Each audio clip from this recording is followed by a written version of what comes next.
நல்லவையெல்லாம் சேர்ப்பவரே, அனுதினம் எம்மை காப்பவரே, சொல்லொன்றுக்குள் புவியாளும் எல்லாமான வைகுண்டமே எங்கள் குருவே ஐயா.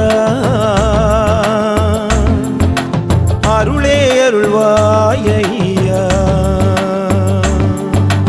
அணைப்பாருந்தன் துணையல்லால் எமக்கும் யாரும் உண்டோ ஐயா. ஏற்பது உந்தன் பாதம்தான், சொல்வது உந்தன் நாமம்தான் எங்கள் குருவே ஐயா.